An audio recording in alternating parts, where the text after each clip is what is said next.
Greetings, Marianne.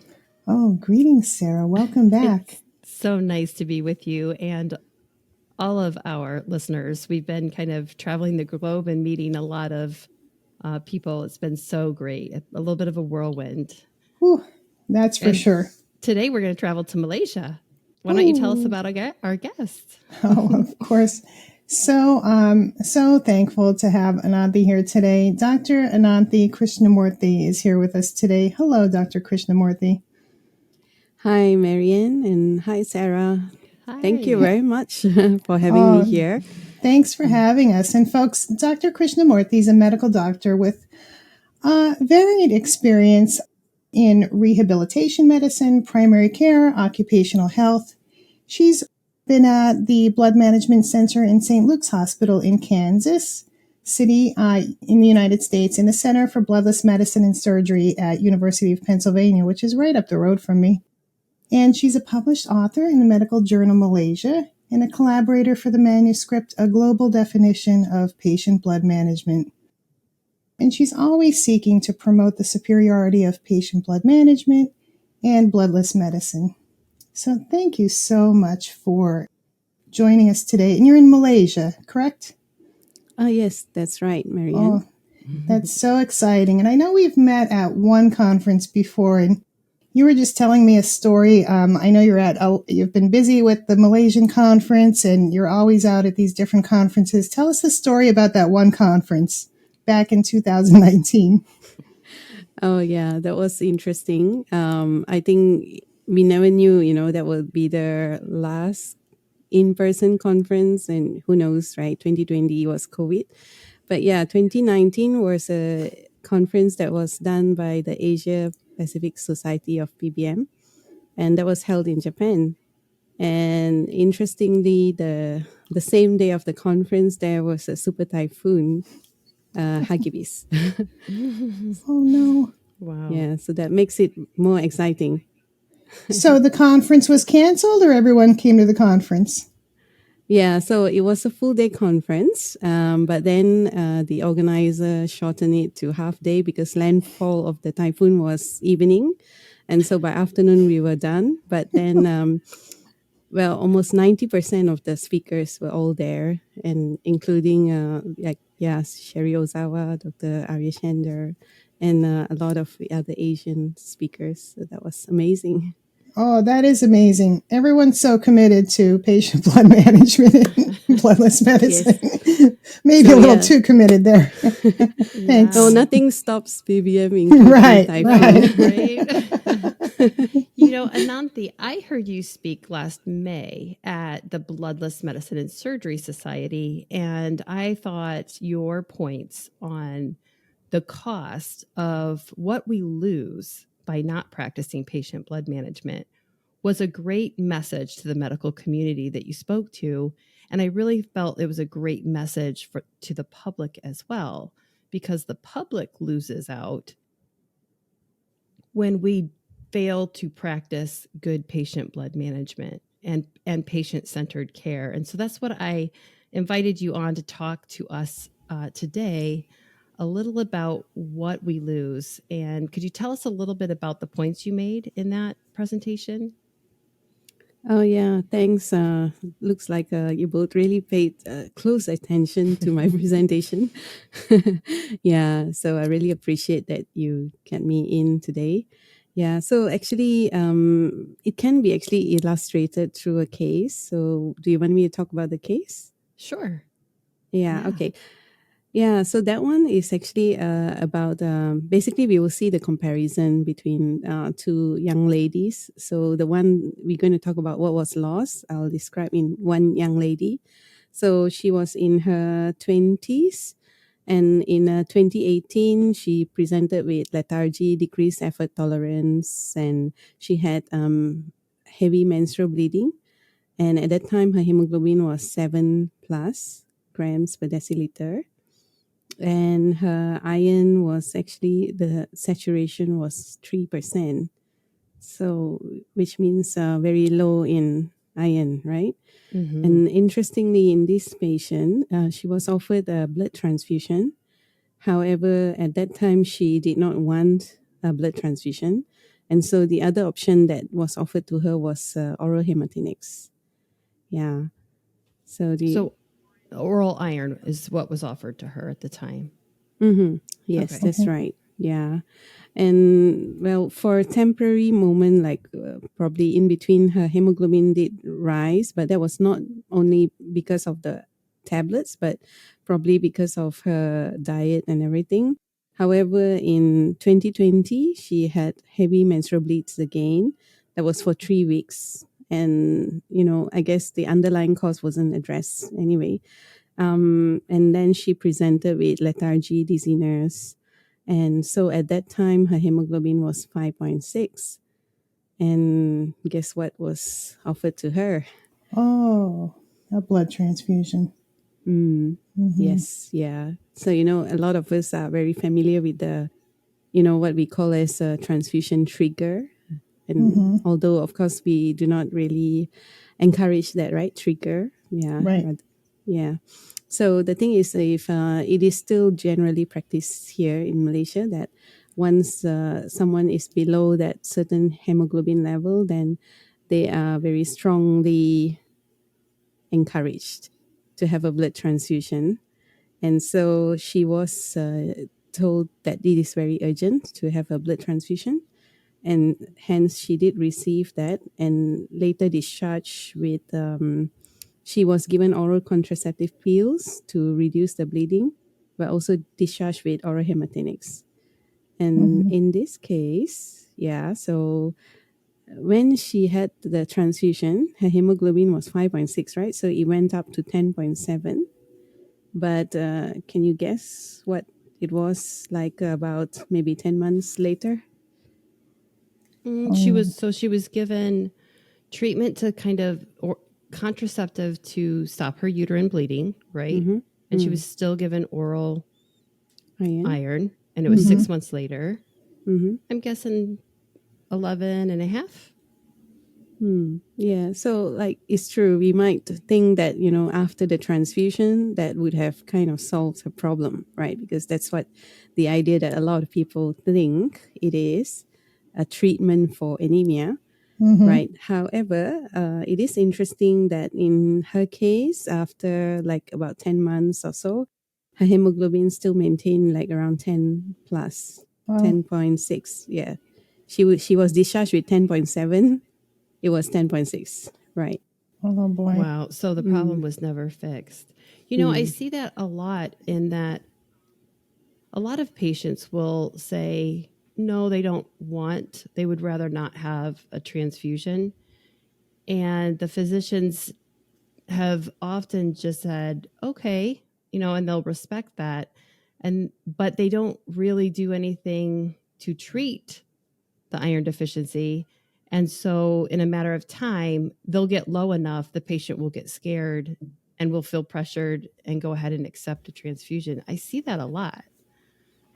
That's the thing. And it's never good to make a decision or treat based on that little fear factor. That's.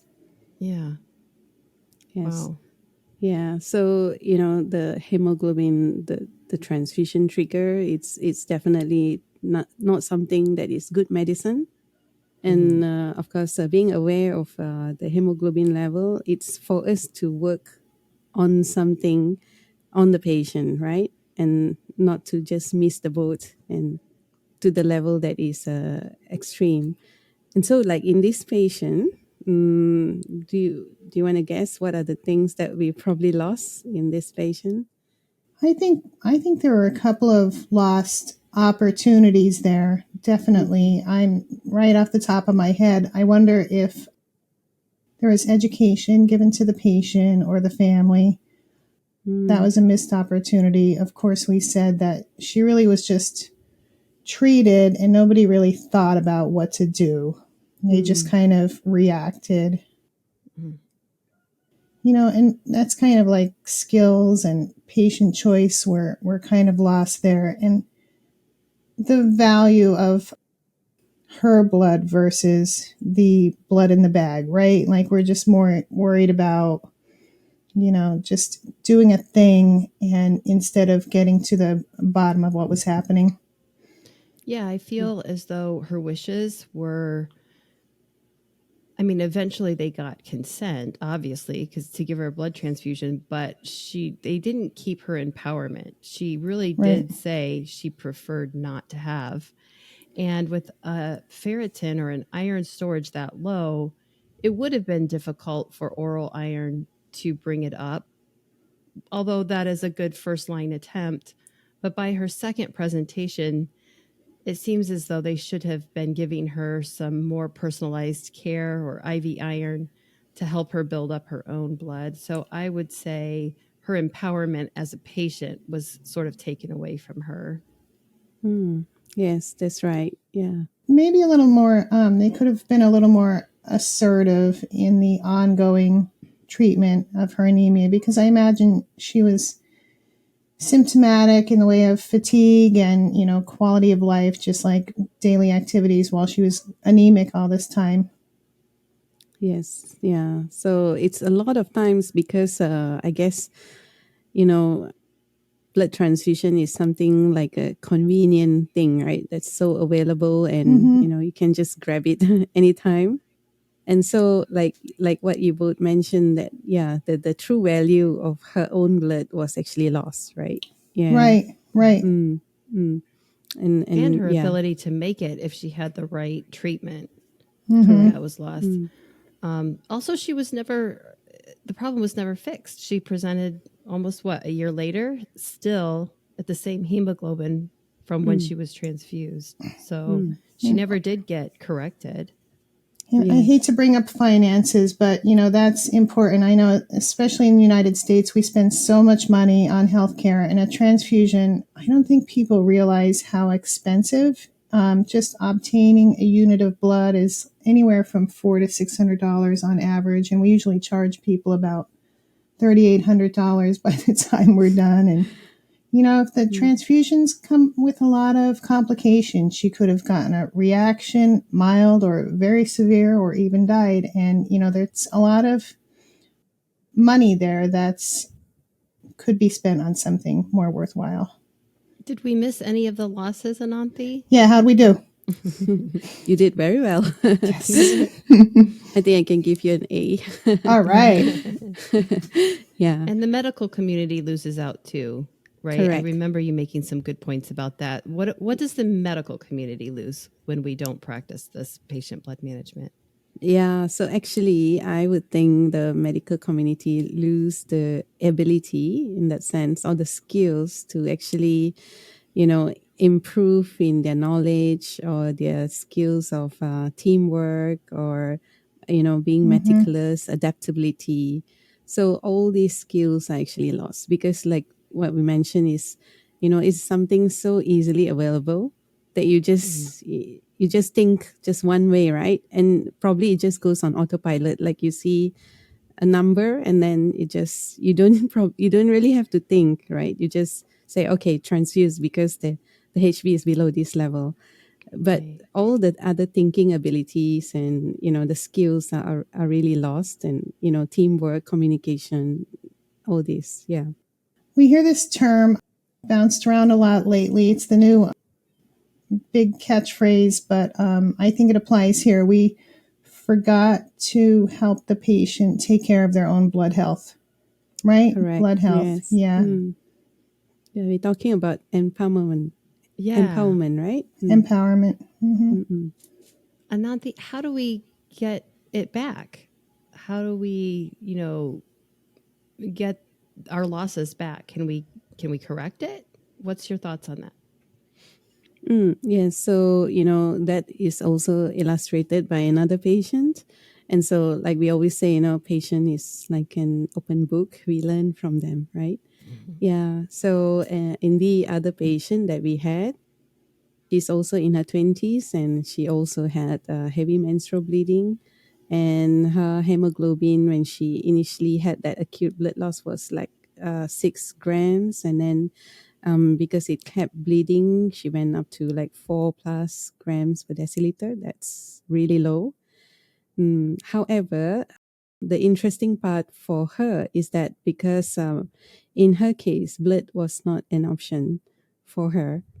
right? And so that like because of her religious stand, Jehovah Witness, but yeah, because of that, it's interesting the fact that that actually helped the doctors and helped the medical team to actually to be creative and to learn to respect the patient wish and to work together, and so that helped them to manage the patient. In her case, what they did was they gave IV tranexamic acid to actually stop the bleeding, and in addition to that, they gave oral contraceptive pills. And so that was a little bit more aggressive in that sense, but yeah, basically you just want to stop the bleeding, right? And the other one that they did was actually we did consult Dr. Ford. I forgot to tell, but yeah, we did consult Dr. Ford about this patient. So at that time, yeah, so I must say she did help, and Dr. Aubach too. He did give some ideas last time. Dr. Ford from Philadelphia? Yes, correct. Yeah, good. Yeah. And Dr. Auerbach. Oh, awesome. Yeah, because at that time we were not so familiar. Yeah, but and so these experts, like what we have from Sabum and all around the world, they do help in managing the patients, and we learn from them. Yeah, and so yeah, back to the case. Yeah, so we learn we can actually do GI protection, protect the stomach from ulcer in this, so that because we don't want them to bleed anywhere, right? So this patient had proton pump inhibitor medication that actually prevents bleeding in the stomach. Obviously, when someone is bleeding or they're in high stress level, then there is a higher risk of getting a stomach ulcer, which can bleed. So we did all this like preemptive. At the time when she had low hemoglobin, so she was actually encouraged for bed rest to conserve energy. And the other one was actually to also give supplemental oxygen. So these are the things that was done. So the gynae team did actually consult with the hematology team, and yeah, so it was quite a lot of teamwork in this case. Yeah. And how did she do? A hemoglobin of 4. That's if normal is 12. How did she fare? Yes. So the interesting thing is because so she was having 4, and then it did drop to like 3.6. I think that was the lowest. And so I think not only she has palpitation, maybe I have palpitation, but yeah. So, but I mean, it's really nice to have the support from all the other experts and all, and so in her case, it gradually went up, the IV iron as well, because we did give intravenous iron along with some vitamin B, folate, right? Yeah, so all these together. And so in a few days, her hemoglobin actually went to 5.6, and in 1 week, around 7 plus. In a month or so, it went to like probably 12. Wow. 10. Yeah, sorry. And in 1 year, you want to guess how much did she have? I don't know. I was wrong last time, so I'm going to let you Did tell she us. go back down? No, she actually went higher. So she went to 12, 12.5. Oh, nice. Yeah. So Nice. she was normal a year later. Very nice. To think that it was actually sustained, right? Because obviously, yeah, it's if we just see the graph, it's like what interesting thing that I can see in patients with transfusion and is compared to those patients who benefit from PBM or bloodless medicine is that, with the proper treatment, these patients actually the graph is just going up, right? The hemoglobin. As for the transfusion ones, usually it's like going up and coming down and going up again and come down again. Yeah, it really doesn't get to normal. So that's It's contrast. Yeah. It's interesting. Yeah. So instead of just responding to this number, everyone went and thought about what they can do from a non-transfusion standpoint and respond to the actual issues that were occurring instead of just, oh, let's just give a bag of blood, right? So we went and it sounds like somebody thought about how can we stop the bleeding and, administered the tranexamic acid, maybe fix a vitamin B or folate deficiency, really thoughtful about what can we do to help that patient's blood health and sustain it over time. And it worked. Yeah. And prevent those problems associated with transfusion. Absolutely. What we gained back, the patient got her empowerment back. Mm-hmm. Yes. She got her actual problem addressed and corrected.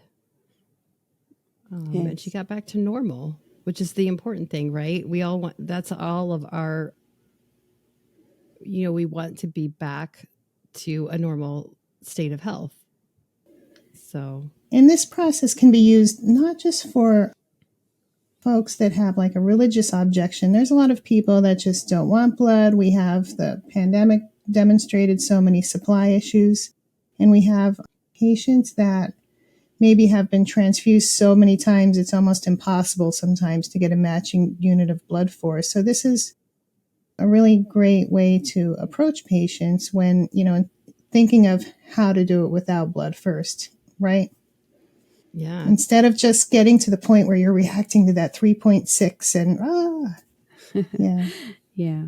So I think if we see even the outcome, right? Like if anybody would want a cure as compared to something like just a temporary measure, right? If you give me a choice, like I would want a cure. Why would I want something that is temporary, right? Right. Oh, that's a really good point. Yeah, obviously. I mean, this was a great example of what we lose and what we gain by practicing patient-centered, focused care and respecting wishes and practicing good patient blood management. I really appreciated the article that you brought out as well, that there's other losses in the community by not practicing patient-centered care and patient blood management. And it was an article, the economic burden of the iron deficiency among Swiss women, right? Yeah, So that's right. there was a lot of losses that could be had in the community that I had never thought of by misdiagnosis and things. Could you tell us a little bit about that article? Yeah, so there was one table that I found interesting is that, there were about 350 plus women. And so they had diagnosis of like depression, burnout, anxiety state, chronic fatigue, and all the other conditions. And the thing is, right, a lot of them, like up to 17%, actually there's a fraction of misdiagnosis. That's like 17%. Wow. That's quite a lot, Yeah. right? And so what were they treated for then, if they weren't treated for their iron deficiency? And so, yeah, like these ones, probably like, depression, burnout, anxiety, a lot of these ones would actually, be having treatment with on the psychologist or psychiatry, maybe medications on that. Yeah, but to think that, these are all like looking at the surface, right? Just the symptoms, the surface, but then not really addressing the underlying issue. And so it's not a cure anyway, right? And the amount of sick days lost and the cost that comes with all these other therapeutic drugs or therapy, and yet that is not the answer to their underlying problem. So yeah, that's a lot of burden. It seems like this happens. I know I've seen this happen myself. You're talking about this happening, misdiagnosis, maybe not appropriate treatment, like how many people can this actually happen to? How many people have anemia that this could actually happen to? Is this a worldwide problem? Yes, definitely. I think like more than 2 billion people in the world. Yeah, so like about 1 in 4 or even up to 1 in 3, right? Later. Yeah, because there's some with blood loss and coagulopathy and all that. Yeah. So that's a huge number. Yeah. Right. And when you multiply that by the lost opportunities, that's just such a massive problem. So we should be focused on identifying, diagnosing, treating iron deficiency anemia appropriately and bleeding appropriately, right? Instead of just responding to the problem. Yes.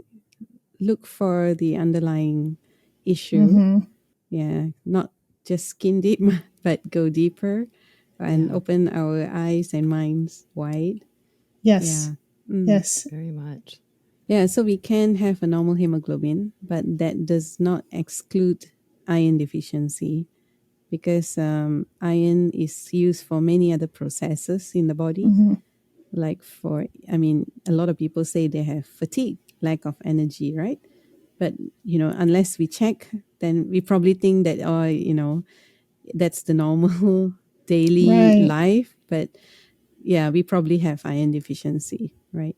Yeah, so you can have a normal seeming hemoglobin, but you need to dig a little deeper and see if iron Yeah. deficiency anemia is Or, actually the problem. Yeah, like hair loss, brain fog, headaches. Yeah. Right. Yeah. Cold intolerance. It's worth mentioning that even though a lot of the anemia is iron deficiency and can be corrected that easily, we also need to be looking for, problems with coagulation. And there are other things that cause anemia. And, so we want to be looking at all factors of anemia and do what's right for the patient and try to fix the problem if we can or assist with it.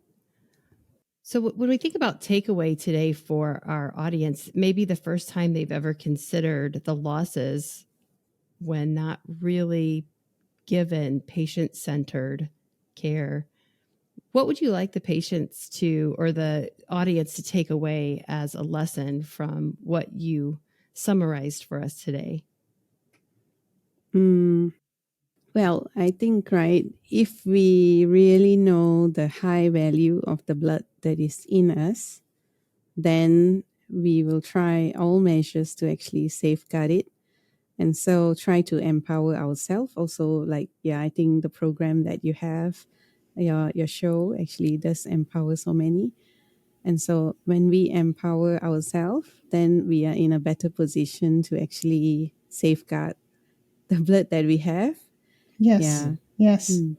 I'm glad you said that because you have me thinking about, we're always asking people, oh, give us your blood, it saves lives, right? Like I hear that all the time and it kind of drives me crazy. And we should that's another loss there because we're trying to get things from everybody else when we should be thinking about what we've lost by not using PBM and by not focusing on the patient and by not using this patient-centered care. Because if we focus in on taking care of the patient's blood health, we don't have to go to these outside sources and ask everybody else to donate. Yeah, I think that the public needs to know the power and the ability of that we can give them what their body needs most of the time to recover their own blood, and that it doesn't take that long. We're talking a matter of, a week and she was a couple units up. So I think the public needs to know that the power is still within their own bodies often to recover, and especially if they're not, seriously bleeding at the moment. And yeah, Sarah, you have me thinking too about the other things we can be doing to help preserve the patient's blood health, like reducing iatrogenic anemia. I'll just say reducing blood draws in the hospital, like unnecessary blood draws, unnecessary wasting of blood draws, meticulous techniques, and just we should really be thinking about all the things that we can do to reduce the losses that patients have that are unnecessary. Yeah. Well, you've really gotten us thinking today. Yeah. I just really Okay. appreciate you presenting that. Yeah, thanks. And if I may, I would like to also just bring up a point that, when I did the homework for the Bloodless Week for this presentation, there was one point that I found is that's in the newspaper. I think that was in 1977, right? Back in that time. And it was the article of top doctors perform heart surgery without blood transfusion, whereby that included Dr. Denton Cooley as well. And the other doctor, Dr. Kenneth Riegel, he mentioned a nice quote that he says that blood is more uniquely individual than a fingerprint. It is like an organ transplant. All right, I So, love that. yeah. I love that quote. Thanks for bringing that up. That was a good one. It's amazing that really patient blood management is not a new science. They knew in 77, and there were good doctors trying to promote good patient blood management. But now, it is coming to the fore more, and the public is being more aware that your blood is very unique. It's very personal to you. And to replace it with someone else's it has consequences. And yeah, so This report from the World Health Organization, it says that it's estimated that for every US $1 invested in reducing anemia in women, US $12 in return, economic returns, could potentially be produced. So that's 12 times worth, right? right. That's incredible. Yeah. Very Yeah. nice. So it's, the blood in the patient is really the most valuable to take care of. Absolutely. Mm. Thank you so much for joining us today, Ananthi. I hope that we can talk to you again. Yeah, thank you. I had fun. This has been awesome. Thank you so much. Thank you both. And thank you for all the work that you do, like all the programs. And it takes a lot of effort to prepare. And also the work you do in South America, right? Yeah. Oh, it's, Thank you. yes. Oh, yes. It's a labor of love. We enjoy what we're doing. Yeah. Yeah. Very good. Have a great day. Thank you. We hope you enjoyed this conversation and found some takeaway or new thought that improves your health. We would love to hear from you. Feel free to reach out to us on our website if you'd like to see what we're up to. Our website is letstalkpbm.com. If you enjoy our conversations, please like and subscribe wherever you listen to podcasts and on our YouTube channel.